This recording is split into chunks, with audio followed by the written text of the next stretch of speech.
बता ही दिया है कि कल क्या है, व्हाई सो एनर्जीलेस? कल क्या है? परशुराम जयंती। आई थिंक आप लोग थोड़ा से ऐसे एनर्जीलेस इसलिए बोल रहे हो कि संडे वाले दिन हो गई तो एक छुट्टी चली गई हमारी, बट इट्स ओके।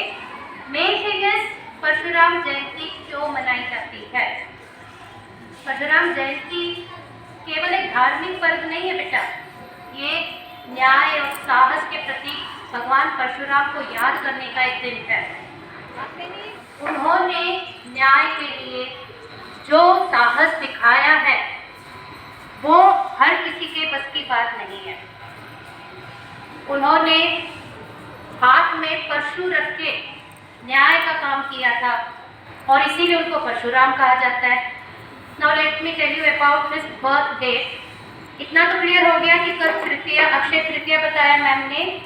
तो भगवान परशुराम को विष्णु भगवान जी का छठा अवतार माना जाता है और वो वैशाख मास के शुक्ल पक्ष की तृतीया को पैदा हुए थे। उनके पिता का नाम ऋषि जमदग्नि था और माता का नाम था रेणुका।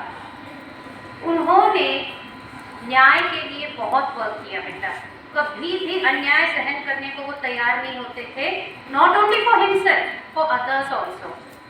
और उनका एक बेस्ट एग्जाम्पल है कि वो सिर्फ ऐसा नहीं था कि एक योद्धा की तरह सिर्फ न्याय करते रहते थे, वो एक बहुत ही विद्वान ब्राह्मण भी थे। तो ज्ञान और साहस दोनों का कॉम्बिनेशन जो है वो उनमें देखा जा सकता है। और ये ज्ञान का मतलब, और ज्ञान अगर साहस के साथ हो उसका एक बेनिफिट क्या होता है, आप डिसीजंस कभी भी गलत नहीं लोगे। एक छोटे से एग्जाम्पल के साथ बताती हूँ। भगवान परशुराम के फादर एक बहुत ही बड़े तपस्वी थे। वो इतने बड़े तपस्वी थे कि वो जल्दी समझ जाते थे सामने वाले की विचारधारा क्या चल रही है, या अगर कुछ भी चेंजेस सामने वाले के थॉट्स में या फीलिंग्स में आए हैं तो वो समझ जाते थे।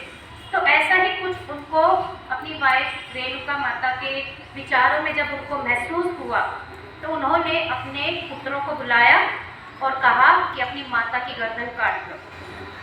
कोई भी पुत्र इस चीज़ के लिए तैयार नहीं हुआ, लेकिन पितृभक्त होने के कारण, यानी कि माता पिता की बात को स्वीकार करना, आज्ञा की तरह उसका आदेश का पालन करने का जो नेचर था परशुराम भगवान जी का, उन्होंने जैसे ही उनके पिता ने कहा, उन्होंने उसी टाइम पे अपनी माता की गर्दन को काटा। What happened? माता को अपने हाथों से मारना इज नॉट स्मॉल थिंग। ये कहीं ना कहीं आपकी फीलिंग्स को ठेस पहुंचाते ही पहुंचाते, ये गिल्ट जो उनको फील हुआ,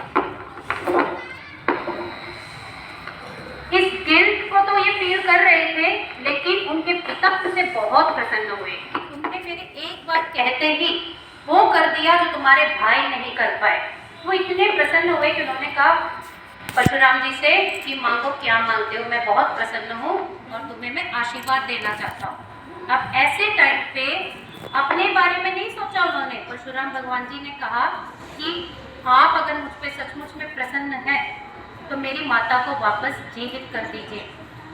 और जैसे ही उनके पिताजी ने तथास्तु कहा, माता रेणुका फिर से जीवित हो गई। यहाँ पे ये स्टोरी क्या बता रही है कि आप अपने पेरेंट्स की बात फॉलो करोगे, साथ के साथ में उनके लिए, अपने लिए बाद में, पहले उनके लिए सोचो, आपका अपने आप भला होता चला जाएगा।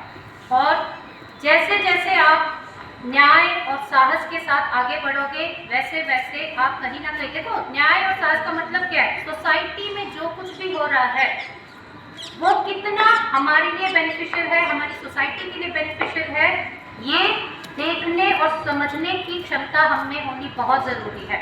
जैसे हमें ये थॉट्स आएंगे, उसके लिए हम हार्ड वर्क कर सकते हैं साहस के साथ, और भगवान परशुराम यही हमको बता रहे हैं। Thank you.